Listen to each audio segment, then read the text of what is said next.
एक दुकान के बाहर एक लोहे का पिंजरा लटका हुआ था। उस पिंजरे में एक तोता रहता था। उसका मालिक उसे चूरियां खिलाता, मिठाइयां देता, खाने पीने की कोई कमी नहीं थी। फिर भी वो तोता पिंजरे में बैठा रोता रहता और कहता, परमात्मा ने मुझे पंख दिए हैं, फिर भी मैं इस लोहे के पिंजरे में कैद हूं। काश किसी दिन मुझे भी आजादी मिले और मैं खुले आकाश में उड़ान भर सकूं। उसी नगर में एक संतों का सेवक प्रतिदिन भिक्षा मांगने आता था।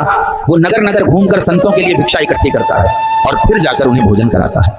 एक दिन तोते ने देखा कि ये व्यक्ति रोज आता है, कुछ मांगता है और ले जाता है। तोते ने उससे पूछा, तुम कौन हो और रोज इस नगर में क्यों आते हो? सेवक ने कहा, मैं संतों का सेवक हूँ, संतों के लिए भिक्षा मांगने आता हूँ। तोते ने कहा, तुम इतनी मेहनत करते हो, गर्मी सर्दी बारिश सब सहते हो, रोज संतों की सेवा करते हो, इसका फल तुम्हें क्या मिलता है? सेवक ने मुस्कुराकर कहा, तू तोता है, तुझे क्या पता संतों की संगत का फल क्या होता है? संतों की संगत से जन्म मरण के बंधन कट जाते हैं। और बोला, गुरु बंधन काटते हैं और बिछड़े को परमात्मा से मिला देते हैं। तोते ने कहा, अगर संतों की संगत से बंधन कट जाते हैं तो तुम अपने संतों से मेरी भी विनती करना, मैं लोहे के पिंजरे में कैद हूँ, मेरे बंधन कब कटेंगे? सेवक ने कहा, ठीक है, मैं तुम्हारी बात संतों तक पहुंचा दूंगा। सेवक भिक्षा लेकर संतों के पास पहुंचा और भोजन परोस दिया। संतों ने कहा, आज आने में देर हो गई। सेवक ने सारी घटना सुनाई और तोते की विनती बताई। जैसे ही संतों ने भोजन की पहली ग्रास मुंह में डाली, वे अचानक जमीन पर गिर पड़े, ऐसे जैसे शरीर में प्राण ही न हो। सेवक घबरा गया।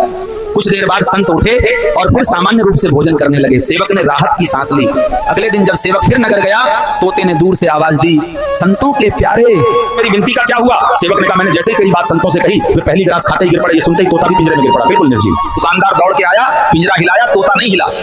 उसने पिंजरे का दरवाजा खोल दिया। मरे हुए को पिंजरे में कौन रखता है? जैसे ही उसने तोते को बाहर रखा, तोता फड़फड़ाया और उड़कर सामने पीपल के पेड़ पे जा बैठा और उड़ते उड़ते कह गया, संतों को धन्यवाद कहना, उनके वचन मानकर आज मेरा उद्धार हो गया, मेरे बंधन टूट गए। सेवक वापस संतों के पास आया और बोला, महाराज, तोता तो मुक्त हो गया, लेकिन मैं समझ नहीं पाया। संत मुस्कुराए और बोले, मैंने तोते को केवल एक जुक्ति बताई थी, जब तक तू मरेगा नहीं तब तक छूटेगा नहीं, अहंकार और इच्छाओं की मृत्यु ही मुक्ति है।